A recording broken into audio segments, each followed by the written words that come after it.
something that's pretty close to my heart. We're working on it for about the last 4.5, 5 months. And that's 4.5, 5 months where I've been sort of begging, stealing, cajoling, bullying. I think sort of emotional blackmail has become my go-to negotiation tool. And what it is 50 grand's worth of the firm's money that they've handed over or they've set aside to myself and my team for us to be able to take owner-managed businesses through what's our flagship sort of business improvement, profit improvement program. So the whole idea is we've got a lot of people that engage with this program already. There's a whole swathe of businesses that we really like to work with and we think can really start to rock and roll. They either can't afford the fees or they can't justify the fees given what we've been through for the last couple of years. There's all sorts of things going on outside. So I wanted to come up with a mechanism whereby we could either pay those fees on their behalf or at least heavily subsidise the fees. Obviously, we're a firm of accountants, there was a fair amount of resistance internally for that. It is a fee income for us, but they have eventually capitulated. So the way the fund works, I'll bore you about the business build thing in a minute. The way it works is there's an online application of interest, which takes about 30 seconds, captures the details, and the key thing we want to know is a drop-down menu saying, what's the one thing as a business you want to fix?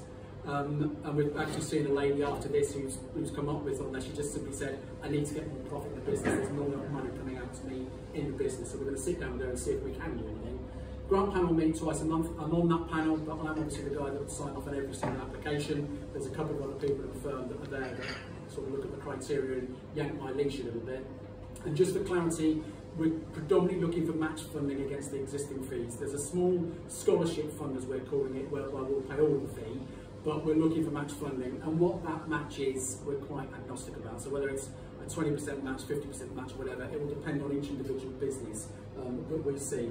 The interview is the important thing for us when deciding whether or not we're going to grant any funds against it, because we want to see, one, what the business owners are like and their senior management team, if there is one.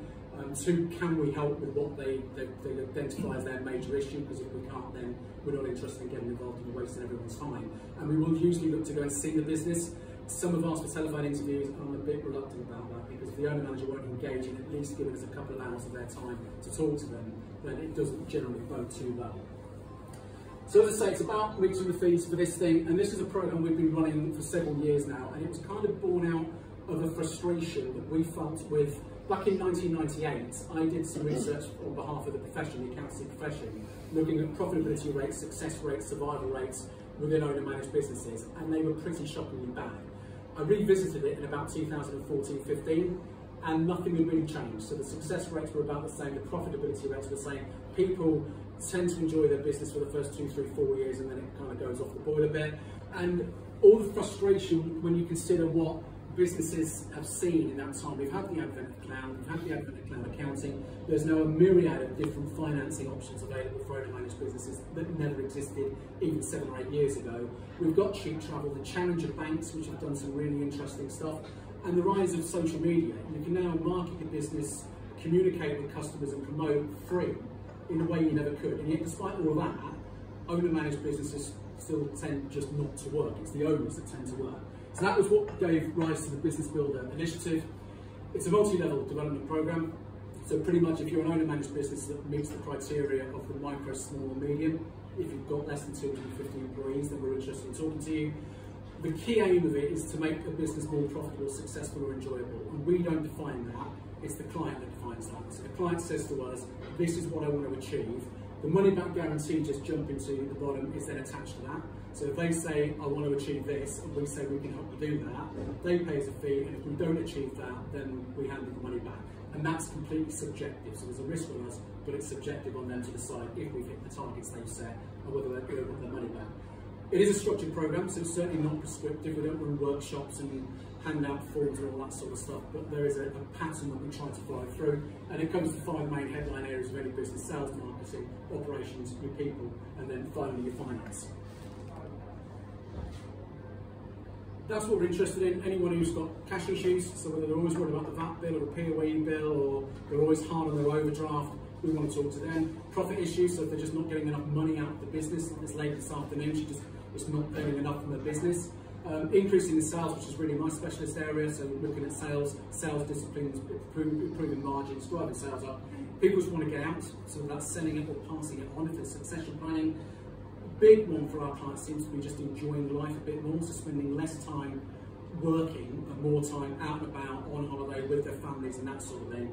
And then the last one is enjoying the business. We find a lot of owner-managed businesses, they've ceased owning a business and they've started owning a job, and they seem to be quite miserable. They want to get back to the world where they used to look forward to going into work and actually doing a couple of hours on a Saturday afternoon was something they wanted to do rather than they feel that they have to do. And again, that's subjective stuff the client sets that they want to achieve. Headline areas: they haven't got enough income, they haven't got enough time, or they haven't got enough cash in the business. We can help. Very quick examples. So the top one was a business that was looking, one of the owner managers was got a bit older, wanted to retire. Another guy was a bit younger, didn't want to retire or couldn't retire, but didn't want to need an MBO. Then there was a management team underneath that, and it was just a bit of a mess as to what we were going to do. We worked with them for 2 years, managed to sell part of the business, which generated the funds to retire the older shareholder whilst keeping the rest of the business going.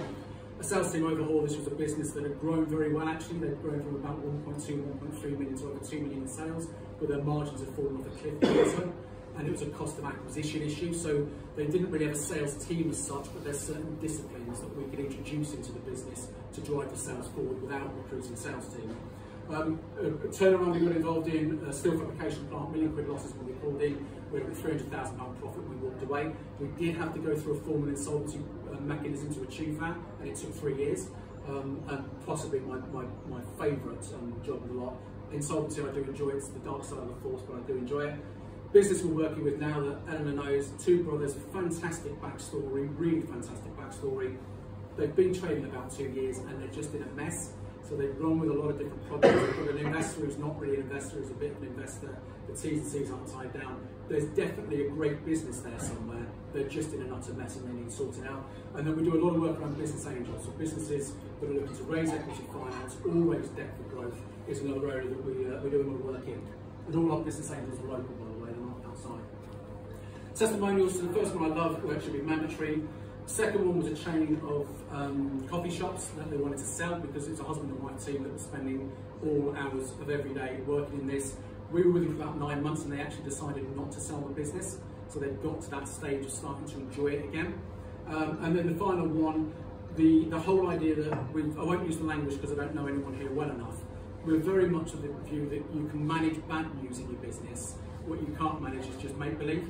So if it's bad news, if it's uncomfortable to be told, we'll tell you, but then we can work with that. Whereas with too many businesses, they're always trading on the next big order around the corner. It's going to get better, something's going to happen, and it never really materialises.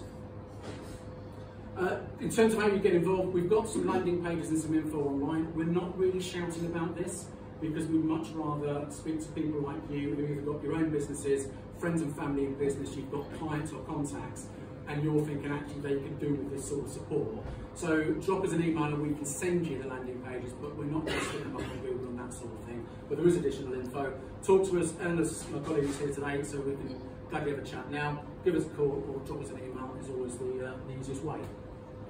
And that, I think, was a shade under 10 minutes actually, so I told you it would be 10 minutes. Any questions or queries at this stage, or do people just want to talk to us as we walk on?